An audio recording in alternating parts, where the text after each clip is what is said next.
प्रधानमंत्री नरेंद्र मोदी ने मन की बात कार्यक्रम के जरिए देश विदेश के लोगों के साथ अपने विचार साझा किए। प्रधानमंत्री ने कहा, आजादी के अमृतकाल में भारत को G20 की अध्यक्षता मिलना गौरव की बात। नमस्कार, आप देख रहे हैं डीडी न्यूज। आपके साथ मैं हूं गौरव श्रीवास्तव। आपको बता दें कि शुरुआत करेंगे इस बुलेटिन की, लेकिन सबसे पहले नजर इस वक्त की हेडलाइंस पर। प्रधानमंत्री नरेंद्र मोदी ने मन की बात कार्यक्रम के जरिए देश विदेश के लोगों के साथ अपने विचार साझा किए। प्रधानमंत्री ने कहा, आजादी के अमृतकाल में भारत को G20 की अध्यक्षता मिलना गौरव की बात।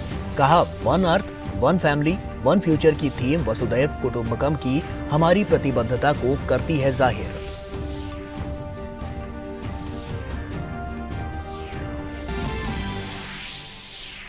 प्रधानमंत्री ने मन की बात में निजी क्षेत्र के पहले रॉकेट विक्रम एस के सफल प्रक्षेपण को बताया गौरवशाली पल। कहा, भारत स्पेस सेक्टर में अपनी सफलता अपने पड़ोसी देशों से भी कर रहा है साझा।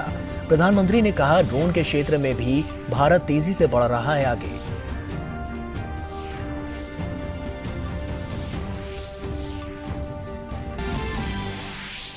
गुजरात में विधानसभा चुनाव के लिए भारतीय जनता पार्टी का जोरदार प्रचार अभियान जारी। भाजपा के स्टार प्रचारक और प्रधानमंत्री नरेंद्र मोदी आज नेत्रंग, खेड़ा और सूरत में करेंगे चुनावी रैलियां।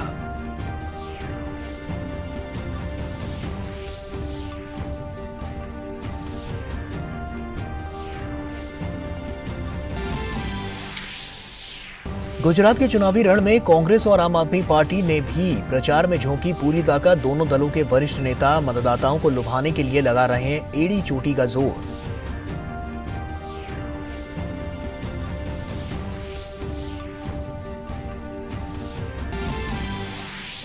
दिल्ली के प्रगति मैदान में चल रहे 41वें भारत अंतर्राष्ट्रीय व्यापार मेले का आज अंतिम दिन। वोकल फॉर लोकल और लोकल फॉर ग्लोबल जैसे कई लक्ष्यों को हासिल करने में व्यापार मेले की रही बड़ी भूमिका।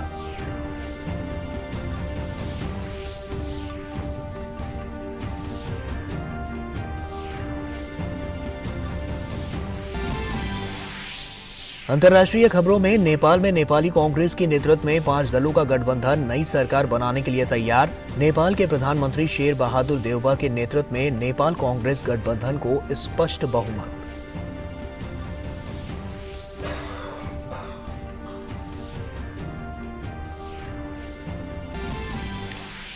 और खेल की खबरों में हैमिल्टन में भारत न्यूजीलैंड के बीच श्रृंखला का दूसरा मैच जारी। समाचार मिलने तक भारत ने 1 विकेट के नुकसान पर बनाए 89 रन। और आइए अब खबरों पर विस्तार से नजर डालते हैं। प्रधानमंत्री नरेंद्र मोदी ने आज मन की बात कार्यक्रम की 95वीं कड़ी में देश विदेश के लोगों के साथ अपने विचार साझा किए। प्रधानमंत्री मोदी ने भारत को G20 की अध्यक्षता मिलने पर इसे देश का गौरव बताया।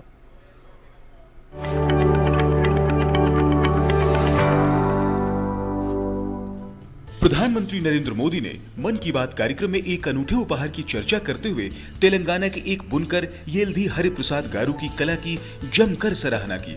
पीएम ने कहा कि हरिप्रसाद जी ने अपनी कला के जरिए G20 का लोगो बुनकर भेजा है, जो सबका ध्यान आकर्षित कर रहा है। हरिप्रसाद गारू ने अपनी कला में अगले साल G20 शिखर सम्मेलन की मेजबानी करने पर देश के गौरव को भी दर्शाया है। तेलंगाना के राजन्ना सिरसिला जिले में एक बुनकर भाई हैं येल्धी हरिप्रसाद गारू। उन्होंने मुझे अपने हाथों से G20 का यह लोगो बुनकर के भेजा है। यह शानदार उपहार देखकर तो मैं हैरान ही रह गया। हरिप्रसाद जी को अपनी कला में इतनी महारत हासिल है कि वो सबका ध्यान आकर्षित कर लेते हैं। हरिप्रसाद जी ने हाथ से बुने G20 के इस लोगो के साथ ही मुझे एक चिट्ठी भी भेजी है। इसमें उन्होंने लिखा है कि अगले साल G20 शिखर सम्मेलन की मेजबानी करना भारत के लिए बड़े ही गौरव की बात है। देश की इसी उपलब्धि की खुशी में उन्होंने G20 का यह लोगो अपने हाथों से तैयार किया है।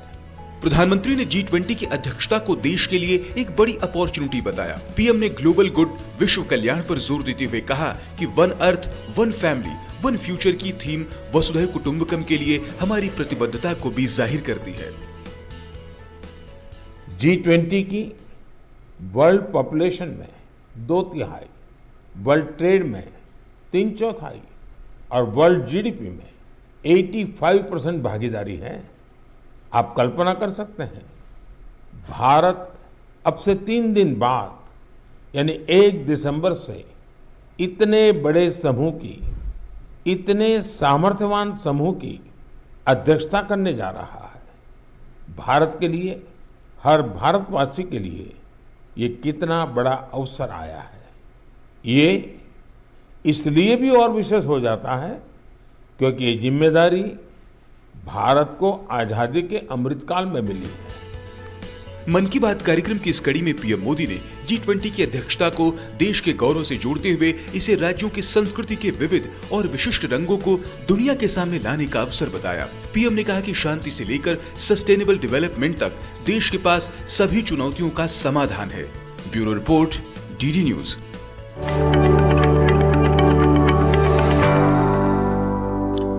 और वहीं प्रधानमंत्री नरेंद्र मोदी ने आज मन की बात कार्यक्रम में देश में विज्ञान क्षेत्र में हो रही प्रगति की जमकर सराहना की। प्रधानमंत्री मोदी ने निजी क्षेत्र के पहले रॉकेट विक्रम एस को एक ऐतिहासिक घटना बताते हुए देश का गौरवशाली पल बताया।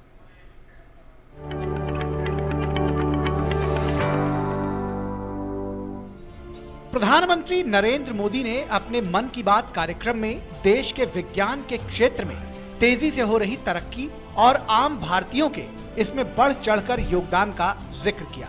उन्होंने हाल ही में छोड़े गए निजी क्षेत्र के पहले रॉकेट विक्रम एस को एक ऐतिहासिक घटना बताया। मेरे प्यारे देशवासियों, 18 नवंबर को पूरे देश ने स्पेस सेक्टर में एक नया इतिहास बनते देखा। इस दिन भारत ने अपने पहले ऐसे रॉकेट को अंतरिक्ष में भेजा जिसे भारत के प्राइवेट सेक्टर ने डिजाइन और तैयार किया था। इस रॉकेट का नाम है विक्रम एस। श्रीहरिकोटा से स्वदेशी स्पेस स्टार्टअप के इस पहले रॉकेट ने जैसे ही ऐतिहासिक उड़ान भरी, हर भारतीय का सिर गर्व से ऊंचा हो गया। प्रधानमंत्री ने कहा कि भारत अपनी वैज्ञानिक क्षमताओं का लाभ पड़ोसी देशों के साथ साझा करने को हमेशा उत्सुक रहता है। इस संदर्भ में उन्होंने शुक्रवार को इसरो के रॉकेट से छोड़े गए भूटान के उपग्रह का उदाहरण दिया। उन्होंने ड्रोन तकनीक के क्षेत्र में भारत के बढ़ते कदमों का भी उल्लेख किया और हिमाचल के किन्नौर में ड्रोन द्वारा सेबों की आपूर्ति को इस तरक्की का जीता जागता उदाहरण बताया। जब हम टेक्नोलॉजी से जुड़े इनोवेशंस की बात कर रहे हैं तो ड्रोन्स को कैसे भूल सकते हैं। ड्रोन के क्षेत्र में भी भारत तेजी से आगे बढ़ रहा है। कुछ दिनों पहले हमने देखा कि कैसे हिमाचल प्रदेश के किन्नौर में ड्रोन्स के जरिए सेब ट्रांसपोर्ट किए गए। किन्नौर हिमाचल का दूर सुदूर जिला है और वहाँ इस मौसम में भारी बर्फ रहा करती है। इतनी बर्फबारी में किन्नौर का हफ्तों तक राज्य के बाकी हिस्से से संपर्क बहुत मुश्किल हो जाता है। ऐसे में वहाँ से सेब का ट्रांसपोर्टेशन भी उतना ही कठिन होता है। अब ड्रोन टेक्नोलॉजी से हिमाचल के स्वादिष्ट किन्नौरी सेब लोगों तक और जल्दी पहुँचने लगेंगे। इससे हमारे किसान भाई बहनों का खर्च कम होगा, सेब समय पर मंडी पहुँच पाएगा, सेब की बर्बादी कम होगी। प्रधानमंत्री ने कहा कि भारत अपने युवाओं की प्रतिभा के चलते आज विज्ञान, अनुसंधान और स्टार्टअप के क्षेत्र में दुनिया का अग्रणी देश बन गया है। उन्होंने विश्वास जताया कि अब भारत के लोग पीछे मुड़कर देखने वाले नहीं हैं। Bureau report, DD news.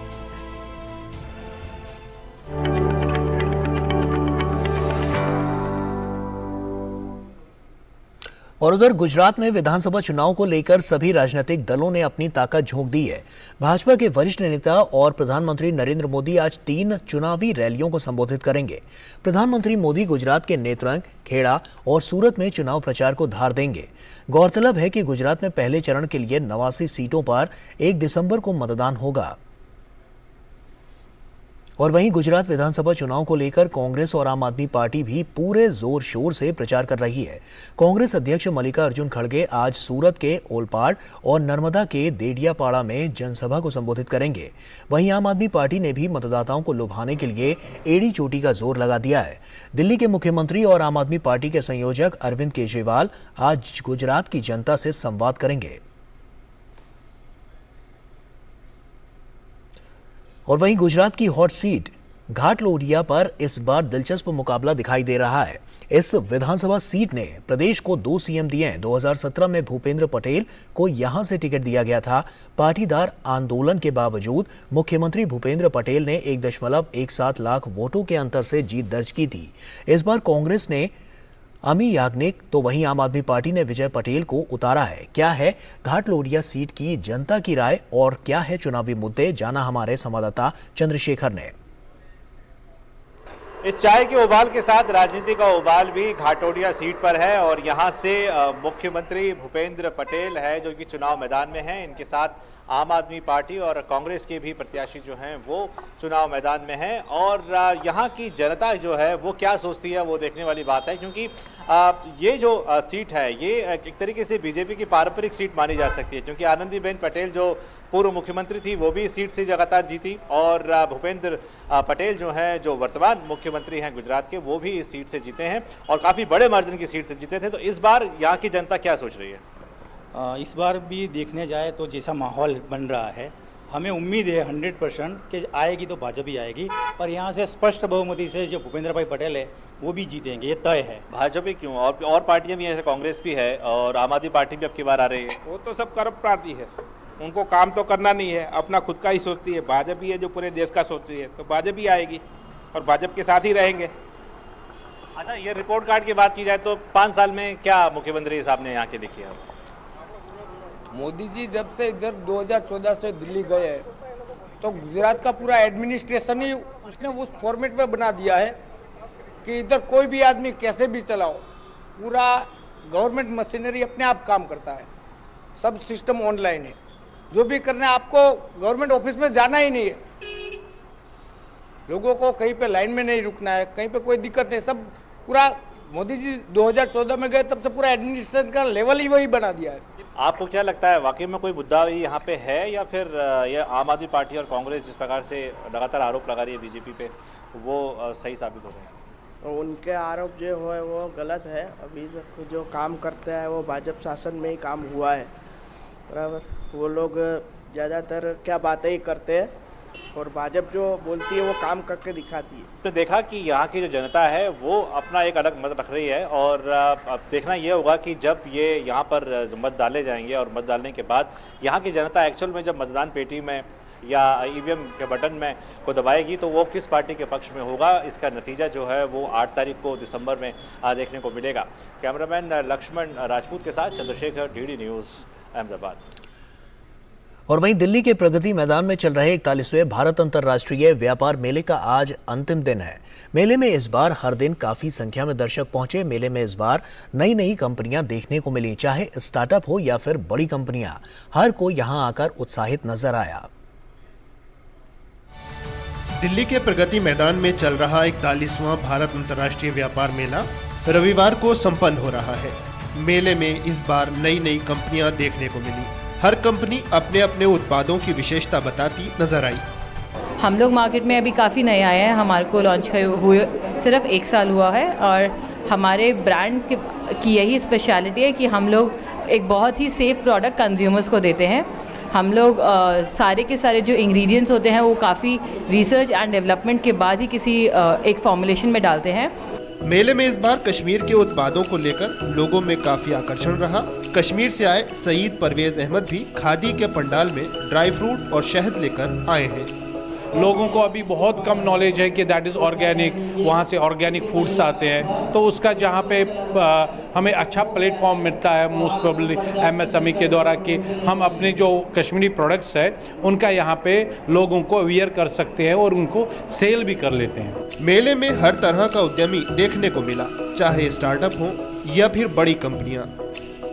हम लोग क्राफ्ट और कुछ परफ्यूमरी प्रोडक्ट्स हम लेकर आए हैं जिसका बहुत ही बेहतरीन रिस्पांस हमें यहाँ मिल रहा है। स्टूडेंट्स के लिए भी कुछ स्पेशल परफ्यूम्स सस्ते बजट में हम लोग इस बार लेकर आए हैं। मेले में हर कोई यहाँ आकर उत्साहित दिखाई दिया। हमें यहाँ पर काफ़ी इंटरेस्टिंग लगा, हर स्टेट का कल्चर, हर जगह का काफ़ी सुंदर डेकोरेटिव चीज़ें, यहाँ पे बहुत अच्छी अच्छी चीज़ें देखी, लाइक कि किस स्टेट का क्या कल्चर है, वहाँ पे क्या स्पेशलिटी है। बहुत ही अच्छा एक्सपीरियंस रहा यहाँ पर आने का। बच्चों ने नया कल्चर, हर जगह का, हर स्टेट का कल्चर देखा। मेले में इस बार हर दिन काफी संख्या में दर्शक पहुँचे हैं। ग्रीश निशाना की रिपोर्ट, DD न्यूज़, दिल्ली। और देश का आदिवासी समाज कितनी कठिनाइयों से अपना जीवन गुजर बसर करता है, इसकी बानगी देखनी हो तो किसी भी आदिवासी बाहुल्य गांव की दुर्दशा में ये देखा जा सकता है। राजधानी रांची से महज 42 किलोमीटर दूर रसाबेड़ा गांव में बेदिया समुदाय के लोग बड़ी मुश्किल से अपने लिए 2 जून की रोटी का जुगाड़ कर पाते हैं। आइए देखते हैं इस समुदाय के जीवन की हकीकत को दिखाती ये ग्राउंड रिपोर्ट। झारखंड में एक आदिवासी मुख्यमंत्री है। आदिवासियों की सरकार होने का दावा भी करते हैं, लेकिन झारखंड के गांव में रह रहे आदिवासियों की हालात देखनी हो तो राजधानी रांची से बहुत दूर जाने की जरूरत नहीं। राजधानी रांची से महज 42 किलोमीटर दूर बसा है रसाबेड़ा गांव।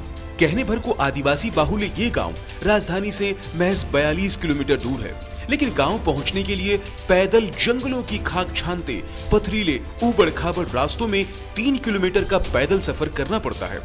एक तरफ पथरीले रास्ते का सफर और दूसरी तरफ जंगल में जंगली हाथियों सहित खौफनाक पशुओं का डर। लेकिन कैसे इन दुर्गम परिस्थितियों में राज्य के आदिवासी अपना जीवन चलाते हैं, इसको जानने के लिए DD न्यूज़ की टीम ने सफर के इस जोखिम को भी पूरा किया। गांव पहुंचते ही बेबसी और लाचारी का जो मंजर दिखा, उस पर सहसा विश्वास करना कठिन लगा। लकड़ी का बोझ अपने सिर पर लिए ये महिला अपने अपने गांव रसाबेड़ा से पथरीले और जंगली रास्ते से होकर साप्ताहिक हाट बाजार में ये लकड़ी बेचने के लिए जा रही है, ताकि शाम को अपने परिवार के लिए 2 जून की रोटी का जुगाड़ कर सके। गांव में घूम रहे बच्चों की हालात देखकर तो कलेजा मुंह को आता है। गया के एक दशरथ मांझी ने पहाड़ का सीना चीरकर गांव के लिए संपर्क पथ बनाया था, लेकिन यहाँ के हालात देखकर एहसास होता है कि यहाँ रहने वाला हर व्यक्ति दशरथ मांझी से कम भी नहीं है। ग्रामीणों ने पत्थर तोड़ तोड़कर आने जाने के लिए पथरीला रास्ता तो बना लिया है, लेकिन किसी भी इमरजेंसी में एम्बुलेंस या कोई और सहायता गांव तक पहुंच ही नहीं सकती। गांव वालों को लगभग 3 किलोमीटर जंगल और पथरीले रास्ते से होकर नीचे आना होगा, तब कहीं जाकर कोई सुविधा मिलेगी। जीवन यापन के नाम पर इन ग्रामीणों के पास इन्हीं पत्थरों का सहारा है। पत्थर तोड़कर और जंगल से लकड़ियां बीनकर 2 जून की रोटी का ये जुगाड़ कर पाते हैं। किसी और तरह की सरकारी सुविधा हो इनके पास, इसकी कल्पना ही बेमानी है। पत्थर भी तोड़ते हैं, फिर लकड़ी भी फाड़ के बेचते हैं कमाने के लिए। खेती बाड़ी में तो रात को तो हाथी खा जाता है या दिन को तो बंदर खाता है, तो हम लोग कुछ नहीं कर सकते हैं। लाइट तो देखिए जिस समय आता है उस समय तो दिन भर में 4 घंटा नहीं रहता है। थोड़ा सा श्रमदान से जो अब खेत के उस पार से जो आ रहे थे, वो हम लोग श्रमदान के माध्यम से वो रास्ता बनवाए। नहीं तो पहले बहुत बड़ा बड़ा पत्थर था, और अभी तो खैर ऑटो अगर ज़बरदस्ती अगर चढ़ाए तो कोई किसी को हॉस्पिटल में एडमिट करना हो तो ऑटो अगर ज़बरदस्ती लिया जाता है, पहले वो स्थिति नहीं था। जीविका के लिए इन लोग के पास एक लकड़ी काट के बेचना और दूसरा है पत्थर तोड़ के बेचना, बस यही इस गाँव का 2 है। और लाइट का बात करें तो अगर एक दिन आता है तो हमको लगता है 1 सप्ताह तक नहीं, गायब रहता है।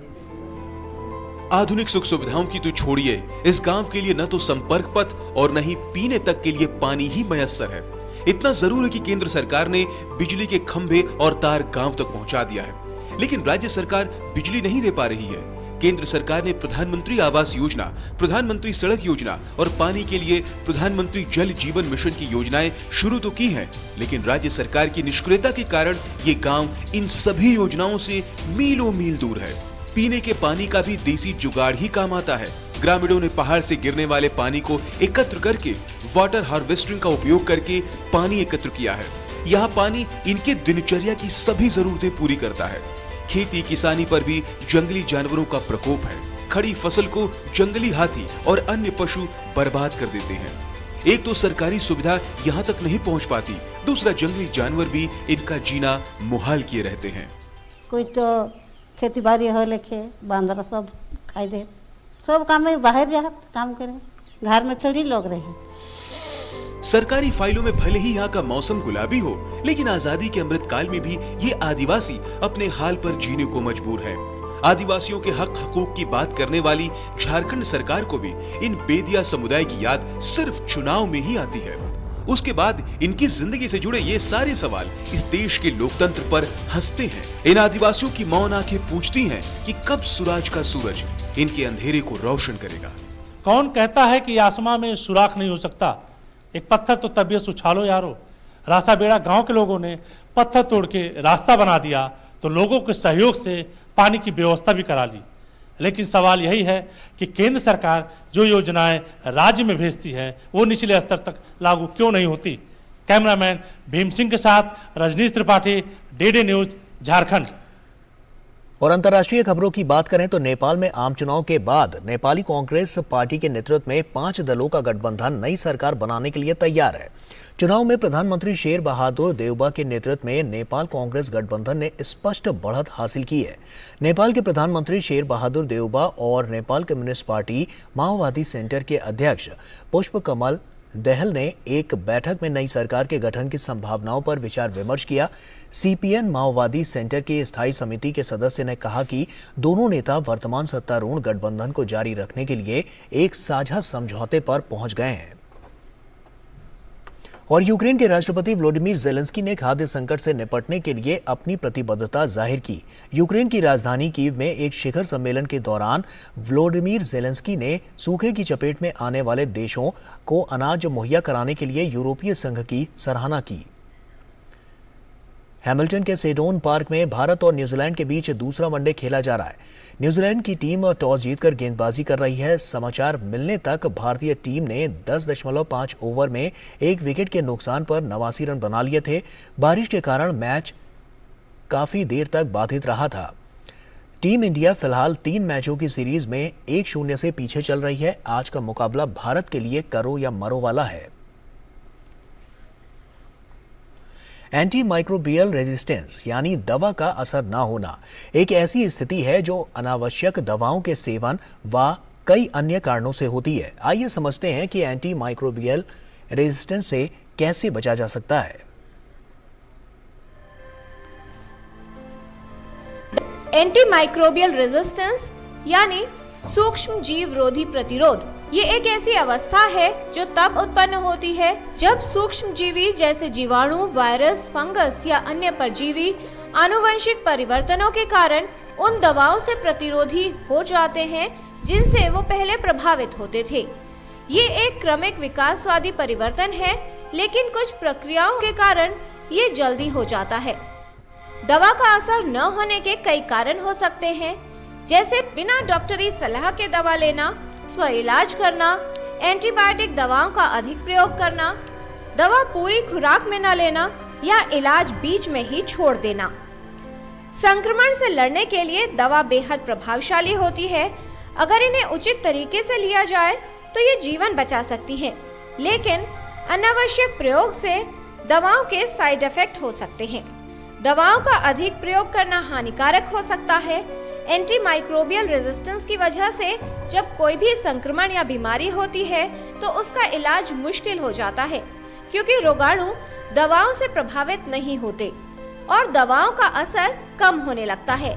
एंटीबायोटिक्स बहुत ज़रूरी दवाइयाँ हैं, ऐसा नहीं है उनकी आवश्यकता नहीं है, उनकी अत्यधिक आवश्यकता है। लेकिन हमें इन एंटीबायोटिक्स को उन रोगियों के लिए रहने देना चाहिए जिन्हें उन्हें वाकई इस्तेमाल करने की आवश्यकता है, वाकई प्रयोग करने की आवश्यकता है। अगर हम एंटीबायोटिक्स का सेवन बिना वजह से करेंगे तो सारे के सारे जीवाणु उन पे वो इनइफेक्टिव हो जाएंगे, उनके पे इफेक्ट नहीं आएगा और फिर जब जिन लोगों को वाकई उनकी आवश्यकता है उनमें भी वो इनइफेक्टिव हो जाएंगे। इसलिए बिना मतलब के एंटीबायोटिक मत लीजिए। अधिकतर इन्फेक्शन सेल्फ लिमिटिंग होते हैं, अपने आप ठीक हो जाते हैं, उनको एंटीबायोटिक की आवश्यकता नहीं होती। एंटीबायोटिक व अन्य दवाओं के अनावश्यक और अधिक प्रयोग से बचें। एंटीमाइक्रोबियल सावधानी से उपयोग करें, स्व इलाज न करें और अगली बार दवाओं का प्रयोग करने से पहले विशेषज्ञ से सलाह अवश्य लें। किरण भारद्वाज, DD न्यूज। और इसी के साथ फिलहाल इतना ही। दीजिए इजाजत, नमस्कार।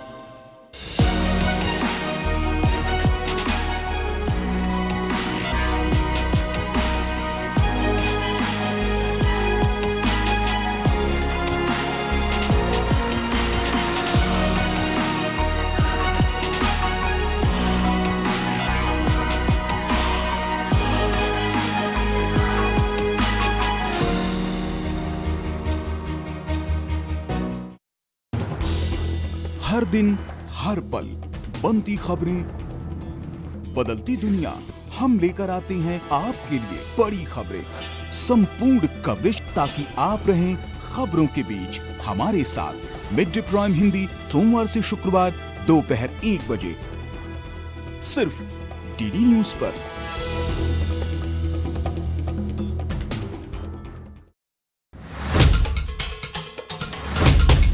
मकसद हो बुलंद लोकतंत्र की आवाज, जज्बा तमाशे का शोर नहीं, जनहित पर हो जोर, मुद्दा जो तय करता हो देश की दिशा, सवाल वही जिनसे जुड़ा हो जन सरोकार। देखिए 5 की पंचायत मेरे साथ सोमवार से शुक्रवार शाम 5 बजे सिर्फ डीडी न्यूज पर।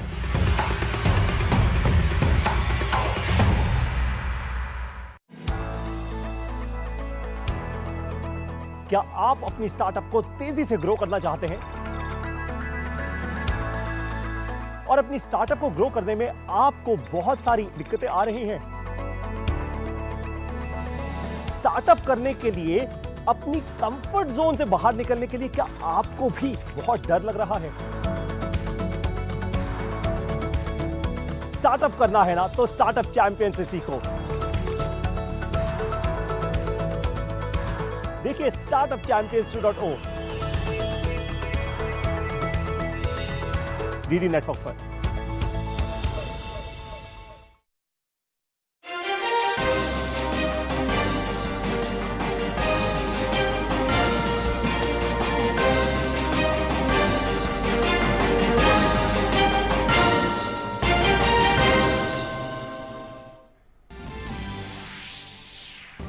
प्रधानमंत्री नरेंद्र मोदी ने मन की बात कार्यक्रम के जरिए देश विदेश के लोगों के साथ अपने विचार किए साझा। प्रधानमंत्री ने कहा, आजादी के अमृतकाल में भारत को G20 की अध्यक्षता मिलना गौरव की बात। पीएम ने विश्व कल्याण पर जोर देते हुए कहा कि one earth one family one future की थीम वसुधैव कुटुंबकम की हमारी प्रतिबद्धता को करती है जाहिर।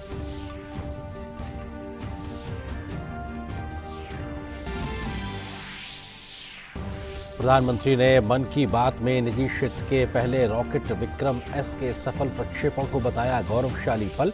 कहा, भारत स्पेस सेक्टर में अपनी सफलता अपने पड़ोसी देशों से भी कर रहा है साझा। पीएम ने कहा, ड्रोन के क्षेत्र में भी भारत तेजी से बढ़ रहा है आगे।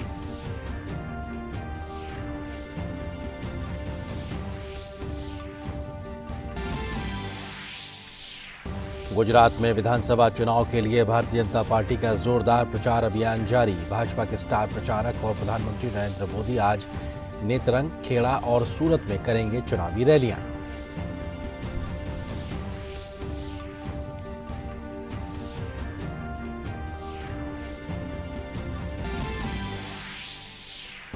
गुजरात के चुनावी रण में कांग्रेस और आम आदमी पार्टी ने भी प्रचार में झोंकी पूरी ताकत। दोनों दलों के वरिष्ठ नेता मतदाताओं को लुभाने के लिए लगा रहे हैं एड़ी चोटी का जोर।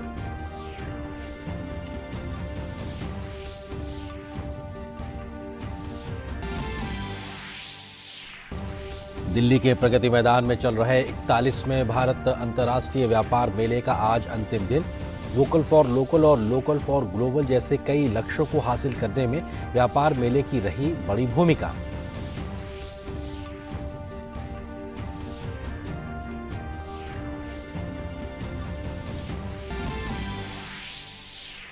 अंतर्राष्ट्रीय खबरों में नेपाल में नेपाली कांग्रेस के नेतृत्व में 5 दलों का गठबंधन नई सरकार बनाने के लिए तैयार। नेपाल के प्रधानमंत्री शेर बहादुर देउवा के नेतृत्व में नेपाल कांग्रेस गठबंधन को स्पष्ट बढ़त।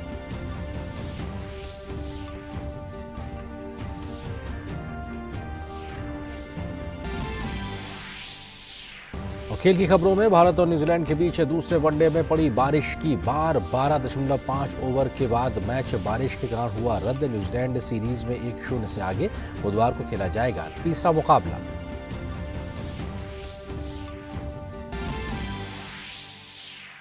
फीफा विश्व कप में आज भी खेले जाएंगे 4 मुकाबले। प्रतियोगिता में बने रहने के उद्देश्य से 4 बार की चैंपियन जर्मनी उतरेगी स्पेन के खिलाफ। एक अन्य मैच में बेल्जियम का सामना होगा मोरक्को से। वहीं जापान का सामना कोस्टारिका से होगा तो क्रोएशिया के सामने होगी कनाडा की चुनौती।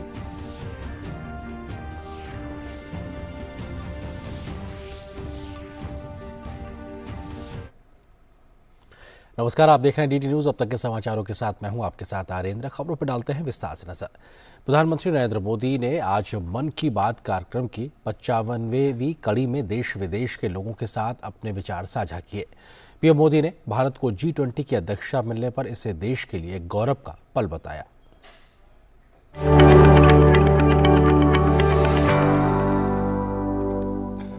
प्रधानमंत्री नरेंद्र मोदी ने मन की बात कार्यक्रम में एक अनूठे उपहार की चर्चा करते हुए तेलंगाना के एक बुनकर येल्धी हरिप्रसाद गारू की कला की जमकर सराहना की। पीएम ने कहा कि हरिप्रसाद जी ने अपनी कला के जरिए G20 का लोगो बुनकर भेजा है, जो सबका ध्यान आकर्षित कर रहा है।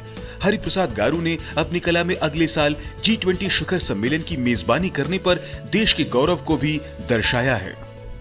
तेलंगाना के राजन्ना सिरसिला जिले में एक बुनकर भाई हैं येल्धी हरिप्रसाद गारू। उन्होंने मुझे अपने हाथों से G20 का यह लोगो बुनकर के भेजा है।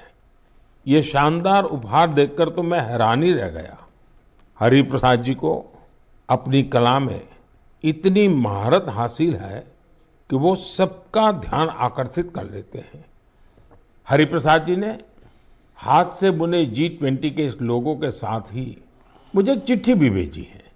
इसमें उन्होंने लिखा है कि अगले साल G20 शिखर सम्मेलन की मेजबानी करना भारत के लिए बड़े ही गौरव की बात है।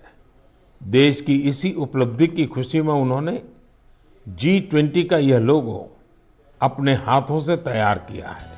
प्रधानमंत्री ने G20 की अध्यक्षता को देश के लिए एक बड़ी अपॉर्चुनिटी बताया। पीएम ने ग्लोबल गुड, विश्व कल्याण पर जोर देते हुए कहा कि one earth, one family, one future की थीम वसुधैव कुटुंबकम के लिए हमारी प्रतिबद्धता को भी जाहिर करती है। G20 की वर्ल्ड पॉपुलेशन में 2/3, वर्ल्ड ट्रेड में 3/4 और वर्ल्ड जीडीपी में 85% भागीदारी है। आप कल्पना कर सकते हैं, भारत अब से 3 दिन बाद यानी 1 दिसंबर से इतने बड़े समूह की, इतने सामर्थ्यवान समूह की अध्यक्षता करने जा रहा है। भारत के लिए, हर भारतवासी के लिए ये कितना बड़ा अवसर आया है। ये इसलिए भी और विशेष हो जाता है क्योंकि ये जिम्मेदारी भारत को आजादी के अमृतकाल में मिली है। मन की बात कार्यक्रम की इस कड़ी में पीएम मोदी ने G20 की अध्यक्षता को देश के गौरव से जोड़ते हुए इसे राज्यों की संस्कृति के विविध और विशिष्ट रंगों को दुनिया के सामने लाने का अवसर बताया। पीएम ने कहा कि शांति से लेकर सस्टेनेबल डेवलपमेंट तक देश के पास सभी चुनौतियों का समाधान है। Bureau report, DD news.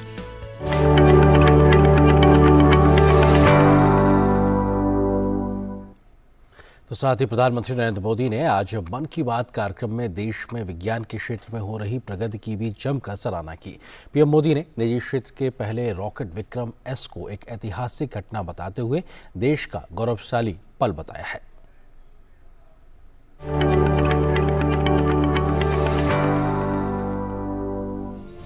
प्रधानमंत्री नरेंद्र मोदी ने अपने मन की बात कार्यक्रम में देश के विज्ञान के क्षेत्र में तेजी से हो रही तरक्की और आम भारतीयों के इसमें बढ़ चढ़कर योगदान का जिक्र किया। उन्होंने हाल ही में छोड़े गए निजी क्षेत्र के पहले रॉकेट विक्रम एस को एक ऐतिहासिक घटना बताया। मेरे प्यारे देशवासियों, 18 नवंबर को पूरे देश ने स्पेस सेक्टर में एक नया इतिहास बनते देखा। इस दिन भारत ने अपने पहले ऐसे रॉकेट को अंतरिक्ष में भेजा जिसे भारत के प्राइवेट सेक्टर ने डिजाइन और तैयार किया था। इस रॉकेट का नाम है विक्रम एस।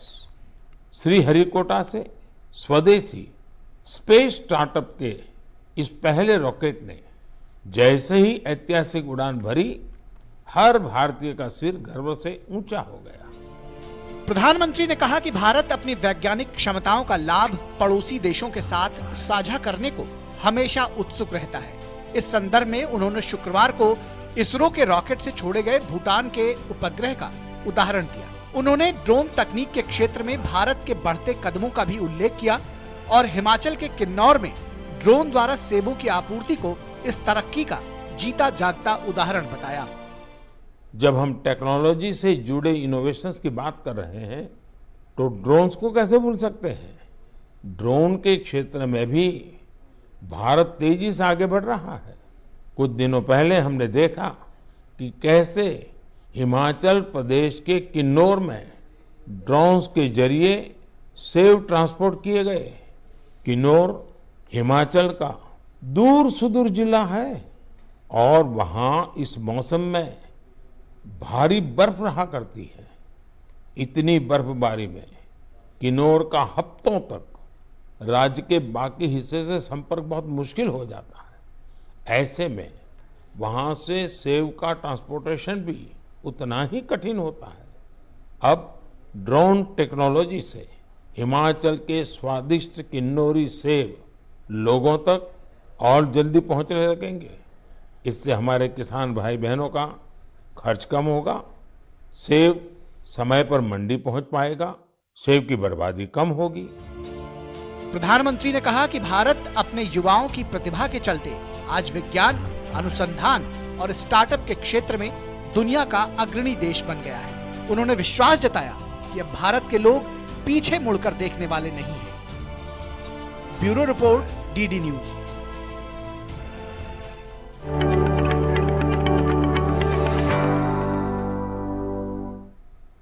और बात गुजरात के चुनाव से जुड़ी हुई। गुजरात में विधानसभा चुनाव को लेकर सभी राजनीतिक दलों ने अपनी पूरी ताकत झोंक दी है। भाजपा के वरिष्ठ नेता और प्रधानमंत्री नरेंद्र मोदी आज 3 चुनावी रैलियों को संबोधित करेंगे। पीएम मोदी गुजरात के नेत्रंग, खेड़ा और सूरत में चुनाव प्रचार को धार देंगे। गौरतलब है कि गुजरात में पहले चरण के लिए 89 विधानसभा सीटों पर 1 दिसंबर को वोटिंग होगी। गुजरात के अहमदाबाद में भाजपा के वरिष्ठ नेता और केंद्रीय मंत्री अनुराग सिंह ठाकुर ने प्रेस वार्ता कर कांग्रेस पर जमकर हमला बोला है और प्रधानमंत्री नरेंद्र मोदी सरकार की उपलब्धियां गिनाई हैं। उन्होंने कहा कि विकास, सुशासन और गरीब कल्याण के बारे में गुजरात मॉडल की चर्चा होती है। जब विकास की बात होती है, सुशासन की बात होती है, गरीब कल्याण की बात होती है, तो गुजरात मॉडल की बात होती है। नए भारत की बुलंद तस्वीर हमारा गुजरात। जब कोई कृषि के क्षेत्र में डबल डिजिट ग्रोथ नहीं देखता था, तब मोदी जी के नेतृत्व में गुजरात ने देखी। जब कोई बड़े बांध बनाने का सपना नहीं देखता था, तो तब नर्मदा बांध हो या फिर दुनिया की सबसे बड़ी प्रतिमा स्टैच्यू ऑफ यूनिटी, वो भी गुजरात में है।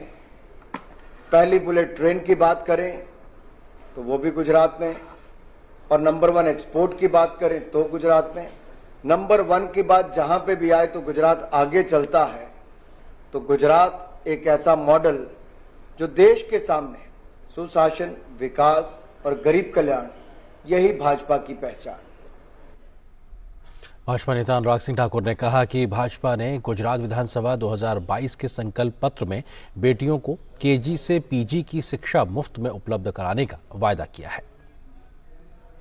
भारतीय जनता पार्टी ने, माननीय राष्ट्रीय अध्यक्ष ने संकल्प पत्र जारी करते हुए जो कहा, बेटियों के लिए केजी से पीजी तक की शिक्षा मुफ्त में होगी, मेधावी छात्राओं के लिए स्कूटी मुफ्त में मिलेगी, तो हमारी बुजुर्ग महिलाओं के लिए 60 साल से ज्यादा वाली के लिए बस में मुफ्त सेवा मिलेगी, और भाई और बहनों, रसोई गैस का सिलेंडर, शौचालय, पक्का मकान, ये तो नरेंद्र मोदी जी की सरकार ने गुजरात ही नहीं बल्कि पूरे देश भर में देने का काम किया है। जो कांग्रेस 60 साल में नहीं कर पाई, मोदी सरकार ने 8 साल में करने का काम किया है। और अगर मैं यहां पर कहूं, गुजरात के युवाओं ने तो गुजरात को विकास को नए पंख लगाए हैं और उड़ान भरी है। अनुराग सिंह ठाकुर ने कहा कि गुजरात में पहले हर साल दंगे होते थे, हिंसा होती थी, लेकिन भाजपा के शासनकाल में गुजरात सुरक्षित हुआ है और राज्य में संपन्नता आई है। गुजरात में शायद ही कोई वर्ष ऐसा जाता होगा जब दंगे ना होते हो, जहां पर हिंसा ना होती हो, लेकिन भारतीय जनता पार्टी के शासनकाल में सुरक्षित गुजरात, विकसित गुजरात, सशक्त गुजरात, संपन्न गुजरात, समृद्ध गुजरात, ये भारत को भी सशक्त बनाने के लिए सशक्त गुजरात और विकसित गुजरात बहुत आवश्यक है। और ये जो लगातार प्रयास हुए हैं उस दिशा में अब गुजरात को $1 ट्रिलियन इकोनॉमी बनाने का जो संकल्प लिया है, ये अपने आप दिखाता है कि भारत की $5 ट्रिलियन इकोनॉमी में गुजरात का भी $1 ट्रिलियन इकोनॉमी का बहुत बड़ा सहयोग होगा। भाजपा के नेता संबित पात्रा ने दिल्ली में प्रेस वार्ता कर दिल्ली के मुख्यमंत्री अरविंद केजरीवाल पर जमकर हमला बोला है। तिहाड़ जेल में सजा काट रहे सत्येंद्र जैन पर संबित पात्रा ने केजरीवाल पर सफेद झूठ बोलने का आरोप लगाया। उन्होंने कहा कि कैमरे के सामने केजरीवाल में जेल में बंद आम आदमी पार्टी के मंत्री सत्येंद्र जैन को देने वाली मसाज को केजरीवाल ने फिजियोथेरेपिस्ट बताया था, जबकि वह एक रेपिस्ट है और जेल में सजा काट रहा है। इतने खुले तरीके से झूठ बोलकर एक मुख्यमंत्री कैमरे के सामने आता है और कहता है कि ये जो सत्येंद्र जैन है, इसका जो मसाज हो रहा था ये डॉक्टरी एडवाइस पे हो रहा था और एक फिजियोथेरापिस्ट उसको मसाज दे रहा था। ये विषय मोरालिटी का है, यह विषय हमारे दिल के अंदर उठ रहे कई सवालों का है कि एक मुख्यमंत्री लाइट, कैमरा और एक्शन होने के बाद इस कदर झूठ कह सकता है कि यह फिजियोथेरापिस्ट है, जबकि वो एक रेपिस्ट था। आम आदमी पार्टी के नेता और दिल्ली के मुख्यमंत्री अरविंद केजरीवाल ने गुजरात के सूरत में संवाददाताओं को संबोधित करते हुए लोगों से आम आदमी पार्टी को वोट देने की अपील की है।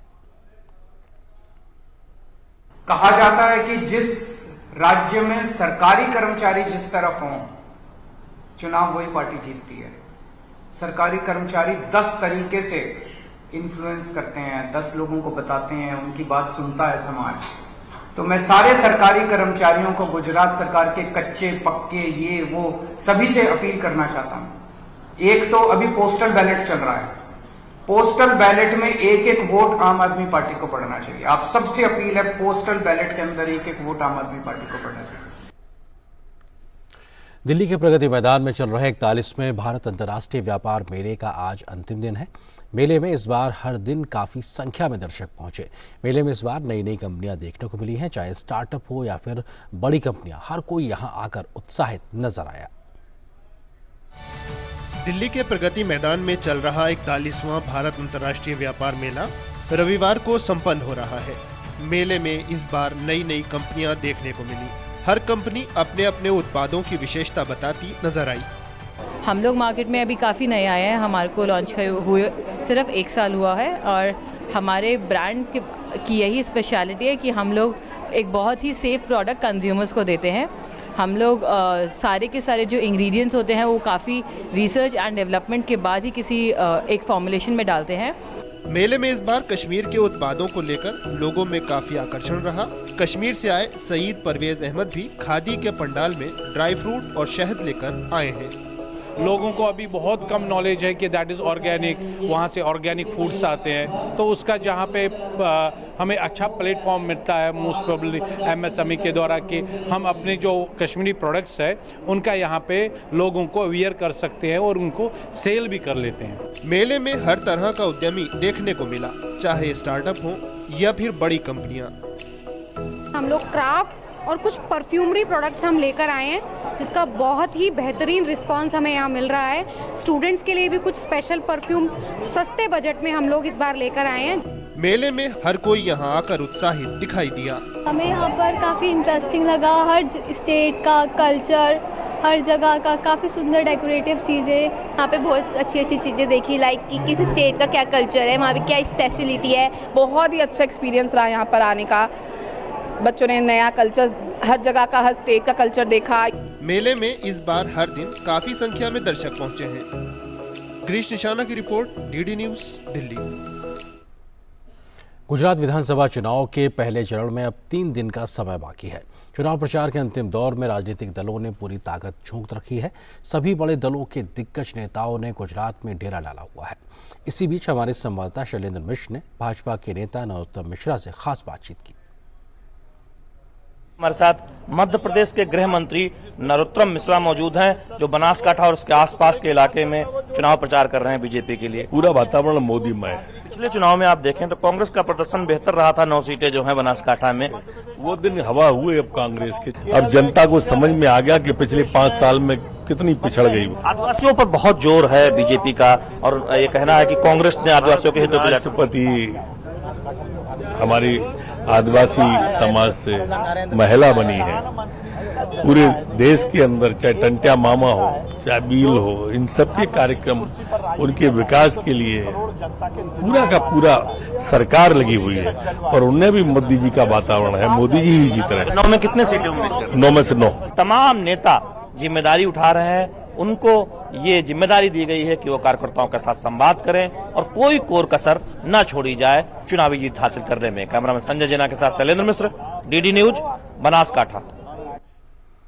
और खबर नेपाल से। नेपाल में आम चुनाव के बाद नेपाली कांग्रेस पार्टी के नेतृत्व में 5 दलों का गठबंधन नई सरकार बनाने के लिए तैयार है। चुनाव में प्रधानमंत्री शेर बहादुर देउवा के नेतृत्व में नेपाल कांग्रेस गठबंधन ने स्पष्ट बढ़त हासिल की है। नेपाल के प्रधानमंत्री शेर बहादुर देउवा और नेपाल कम्युनिस्ट पार्टी माओवादी सेंटर के अध्यक्ष पुष्प कमल दहल ने एक बैठक में नई सरकार के गठन की संभावनाओं पर विचार विमर्श किया है। सीपीएन माओवादी सेंटर की स्थायी समिति के सदस्य ने कहा कि दोनों नेता वर्तमान सत्तारूढ़ गठबंधन को जारी रखने के लिए एक साझा समझौते पर पहुंच गए हैं। बात है यूक्रेन की। यूक्रेन के राष्ट्रपति व्लादिमीर जेलेंस्की ने खाद्य संकट से निपटने के लिए अपनी प्रतिबद्धता जाहिर की है। यूक्रेन की राजधानी कीव में एक शिखर सम्मेलन के दौरान व्लादिमीर जेलेंस्की ने सूखे की चपेट में आने वाले देशों में अनाज मुहैया कराने के लिए यूरोपीय संघ की सराहना की। बात ईरान की। ईरान में हिजाब के खिलाफ विरोध प्रदर्शन लगातार जारी है। इस बीच लंदन में भी ईरानी महिलाओं के समर्थन में दर्जनों लोगों ने बाल काटकर प्रदर्शन किया है। प्रदर्शनकारी ने महिलाओं के लिए न्याय, सुधार और अधिकारों की मांग की है। दूसरी तरफ ईरान ने विरोध प्रदर्शन को पश्चिमी देशों से प्रभावित बताया है।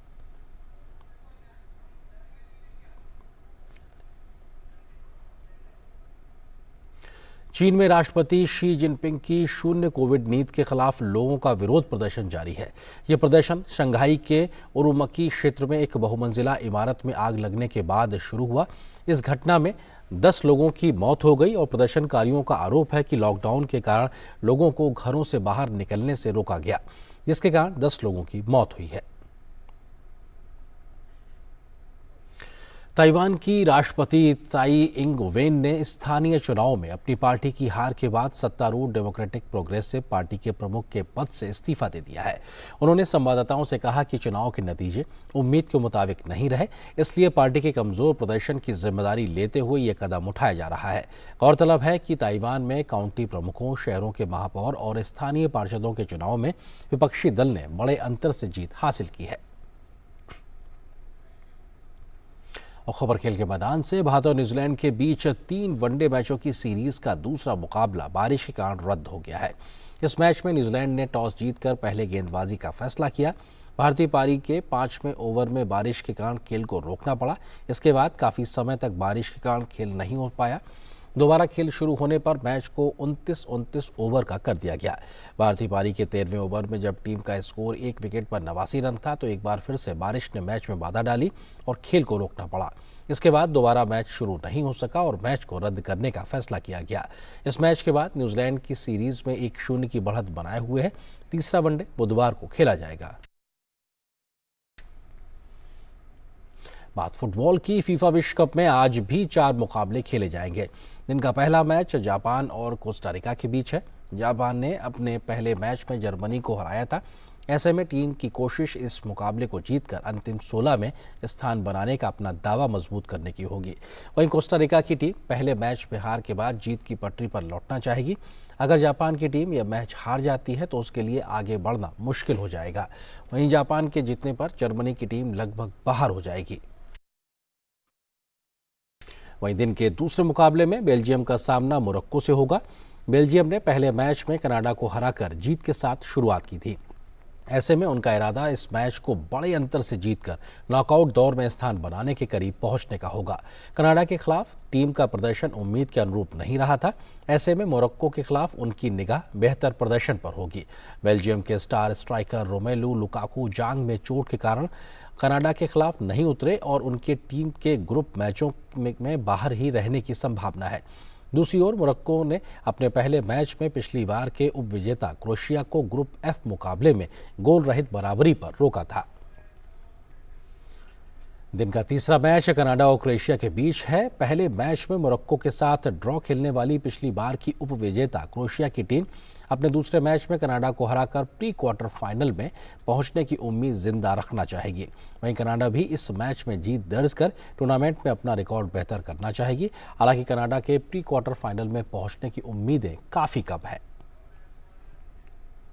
वहीं दिन के अंतिम मुकाबले में स्पेन का सामना जर्मनी से देर रात होगा। जापान के खिलाफ पहला मैच हारने वाली जर्मनी की टीम को टूर्नामेंट में बने रहने के लिए यह मैच हर हाल में जीतना होगा।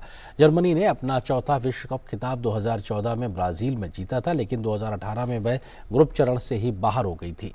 अगर जर्मनी हार जाता है तो यह अब पहला अवसर होगा कि जब जर्मनी की टीम लगातार 2 विश्व कप में नॉकआउट में जगह नहीं बना पाई।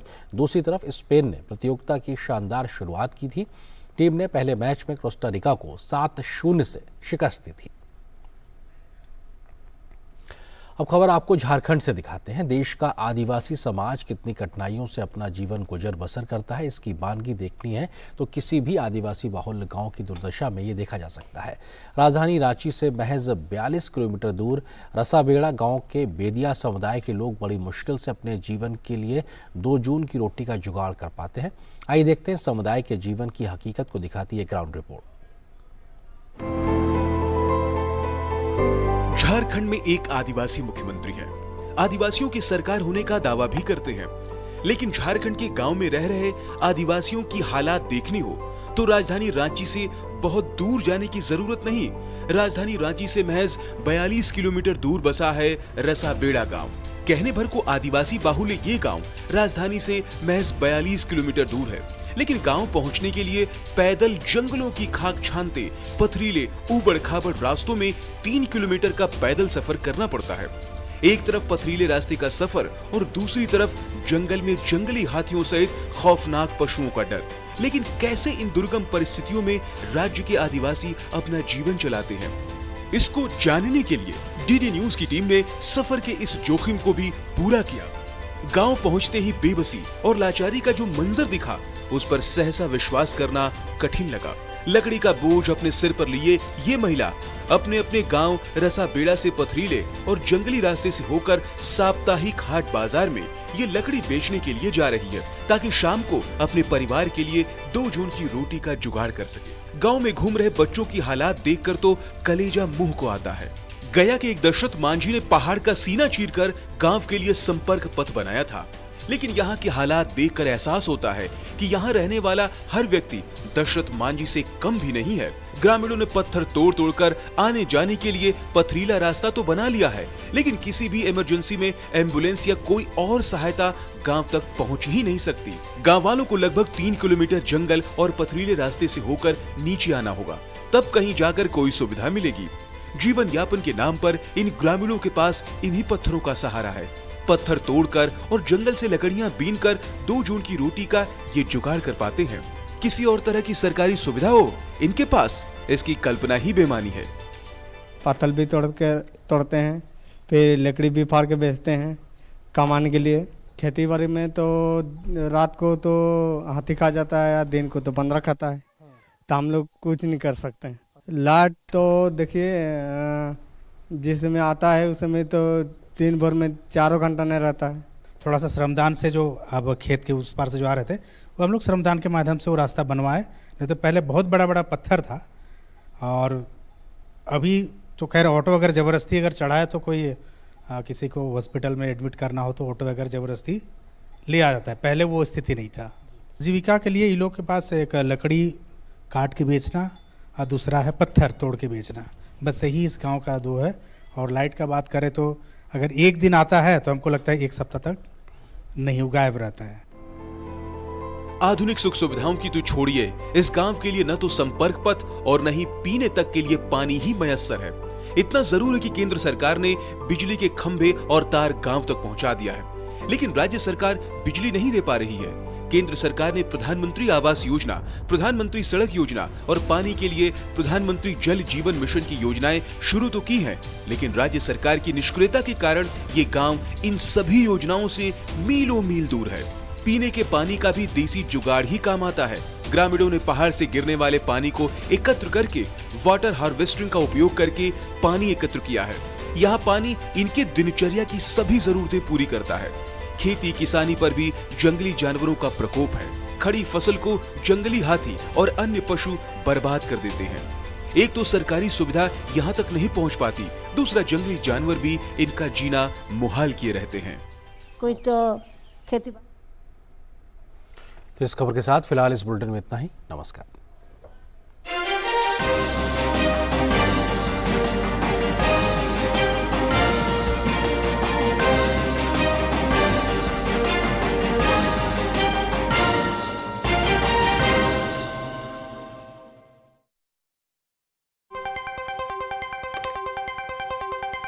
राजनीति की चाल से दुनिया के हाल तक,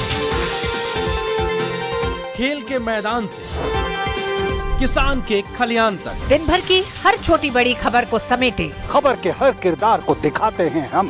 डीडी न्यूज का प्राइम टाइम शो, सटीक और भरोसेमंद खबरें, खबर ही नहीं खबर का विश्लेषण भी, नए तेवर, नए कलेवर, नई धार और नई रफ्तार के साथ देखिए न्यूज नाइट हर रात 8 बजे सिर्फ डीडी न्यूज पर।